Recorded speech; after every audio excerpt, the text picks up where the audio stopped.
Introduction au marketing de conception. Ouah, les mordus. Il est de coutume et d'ordre établi que la démarche marketing se compose de deux grands éléments, le marketing stratégique et le marketing opérationnel. Structuration mentale que l'on peut schématiser de la manière suivante. Un peu la tête et les jambes, en somme. D'un côté, l'œil fixé sur la ligne bleue des Vosges, les stratèges auscultent l'environnement de l'entreprise, analysent la concurrence, définissent les grandes orientations. De l'autre, la troupe des opérationnels s'agite, met en œuvre, exécute. Au-delà de l'axiologie, du système de valeurs hiérarchisé sous-jacent à cette structuration et à la terminologie employée, cette dichotomie considérée comme acquise pose plusieurs problèmes. La notion tout d'abord de long terme versus court terme ne tient pas. Nous connaissons nombre de cas où le nom de marque, la recette produit, la publicité ou encore le canal de distribution, tous éléments du marketing mix, perdurent 10 ans, voire 100 ans. CF le cas Coca-Cola pour le nom et la recette. En tout cas, évolue pas ou peu et sur du long terme, tandis que la stratégie est ballottée au fil des années. Second point, le sentiment d'enjeu plus important au niveau du marketing stratégique versus marketing opérationnel, enjeu financier notamment, ne tient pas. Pour nombre d'entreprises, le poste budgétaire principal au fil des ans est le poste communication. Toujours élément du marketing mix pour sa conception et du plan d'action opérationnel pour sa mise en œuvre. Le diable est dans les détails. Nous connaissons ici encore nombre de cas où le moindre grain de sable dans les rouages bloque les grandes visions, cas où le nom de marque n'est pas le bon, cas où la publicité n'opère pas, cas où l'insight, tel qu'il est défini dans l'ouvrage Le moche chien, l'insight retenu ne tient pas les promesses de la stratégie. Les enjeux financiers, la balance entre échec et succès, ces critères clés du management marketing dépendent au moins autant du talent et de l'opiniâtreté mise en œuvre dans l'exécution de la stratégie. Ici, rien de plus éloquent que le mot d'esprit d'Henry Ford, fondateur de la marque d'automobile éponyme. Ce qui est agaçant dans la communication publicitaire, c'est que la moitié du budget passe à coup sûr par la fenêtre, mais impossible de savoir quelle moitié. Et ces montants budgétaires sont bien souvent conséquents, voire cruciaux. Ensuite, les éléments constitutifs du marketing stratégique, ainsi qu'on le pense usuellement, sont de nature hétérogène. D'une part, analyser, peser, synthétiser, décider, orienter. C'est là l'essence même du marketing stratégique. Mais le positionnement, pour sa part, relève d'une autre nature de pratique marketing. Il s'agit de concevoir le socle de l'offre, le concept enrichi de son insight et des bénéfices associés. Concept placé dans son environnement concurrentiel et projeté vers qui souhaitera se procurer l'offre, l'acheter. De même, les éléments habituellement constitutifs du marketing opérationnel sont tout autant hétérogènes. D'une part, budgété, planifié, organisé, agile. C'est là l'essence même du marketing opérationnel.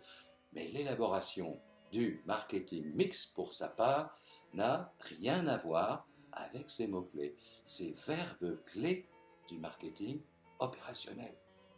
Il s'agit de concevoir le système des 4 P sur la base et en interrelation avec le positionnement préalablement défini. Enfin, de la génération d'idées à la création publicitaire en passant par l'élaboration du concept au sein du positionnement, il y a un continuum de la conception marketing. C'est ce continuum avec ses interrelations que cet ouvrage s'efforce de mettre en relief. La conception, la créativité ne commence pas lorsque l'on franchit le seuil d'une agence de publicité. Cessons donc, d'une part, d'imaginer qu'en termes de probabilité de succès, le gros est fait lorsque la stratégie est bien faite, le reste étant mise en exécution, laborieuse et besogneuse. D'autre part, et là est le sujet central de cet ouvrage, cette cartographie mentale n'est pas optimale pour orienter le succès. Qu'entendons-nous par cartographie mentale ? Une carte n'est pas le territoire, nous signale Alfred Korzybski. Le territoire est l'action marketing, de la stratégie à la mise en œuvre. La cartographie usuelle est la dichotomie entre stratégie et opérationnel. Cette cartographie rappelle les anciennes Mappamundi ou Mappemonde, cartes du monde d'avant le XVIe siècle. Le territoire est la Terre, mais le Nouveau Monde ne figurait sur aucun d'entre eux, sur aucune carte, comme nous le montre le planisphère circulaire de Fra Mauro en 1459. Pourtant, il était bien là, nous en conviendrons tous, pour notre sujet, entre l'Europe et l'Afrique de la stratégie et l'Asie du marketing opérationnel. Il est temps d'inscrire sur nos cartes mentales les Amériques du marketing de conception, le nouveau monde du marketing. Tout comme le nouveau monde géographique, il était bien là, avant cet ouvrage, sous nos yeux, ou tout comme. Mais il ne figurait sur aucune carte de représentation théorique du marketing. Nous proposons une nouvelle cartographie du marketing, du monde du marketing, une cartographie où figure enfin ce chaînon manquant qu'est le nouveau monde du marketing de conception. Ce marketing de conception est bien entendu primordial dans le cadre d'une démarche d'innovation complète. Nouveaux produits, sous nouvelle marque, où tout est à construire à partir des orientations stratégiques, une démarche à partir de la feuille blanche du tableau libre. Mais les notions et principes méthodologiques du marketing de conception sont également profitables dans les nombreux cas de processus d'innovation partielle. Qu'entendons-nous par innovation partielle ? Eh bien, les situations où, par exemple, le produit, le P, les 4 P, est déjà donné, où le marketeur ne peut pas ou très peu le modifier en raison d'une stratégie mondiale, notamment. Nous nous souvenons à ce propos des difficultés rencontrées dans la préparation de la commercialisation du produit tranche au lait de Kinder, donc Ferrero. Succès avéré en Allemagne et en Italie. Concept prometteur en France. Mais un frein gênant à la dégustation dans ce dernier pays. Un arôme de fleurs, d'oranger, très classique en Italie, bien accueilli en Allemagne, mais rejeté en France par les mères de famille en raison des évocations de Grand Marnier, peu compatibles, convenons-en, pour un produit pour enfants. Ips. Or, le produit étant fabriqué dans la même usine, quels que soient les pays, la recette était difficilement modifiable suite à la recherche d'économies de coûts de production.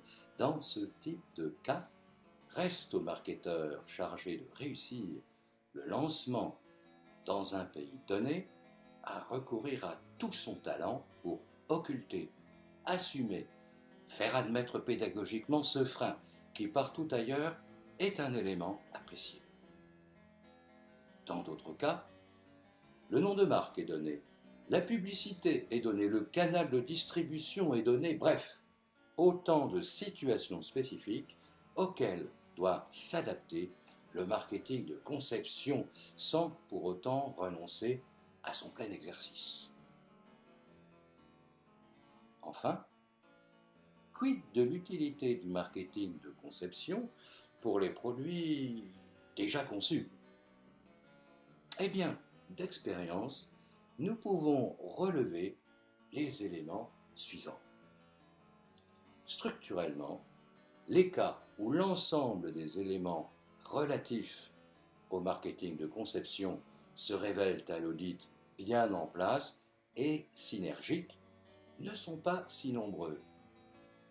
Rétroprocesser à partir de produits existants en se reposant les bonnes questions se révèle souvent profitable. Ensuite, au fil de la vie et de l'évolution de l'équation marketing des produits, au fil des nécessités tactiques, des urgences, un produit rigoureusement conçu à son lancement voit souvent la solidité de sa construction marketing s'amenuiser. Quelque bonne volonté et quelque professionnalisme que puissent déployer les équipes successivement en charge du produit ou du service. Ici encore, prendre quelque temps pour se poser, auditer l'ensemble des notions de marketing, de conception et leurs interactions et sources d'enseignement, de mesures correctives, d'amélioration de la robustesse des systèmes imbriqués du positionnement et du marketing mix. Un nouveau monde du marketing est sinon né, au moins est-il enfin représenté sur nos cartes. Nous le voyons ici, synoptiquement représenté entre les deux autres composantes classiques du marketing. Ouah, les mordus. Thierry Trian-Desmarais, Paris, le 26 octobre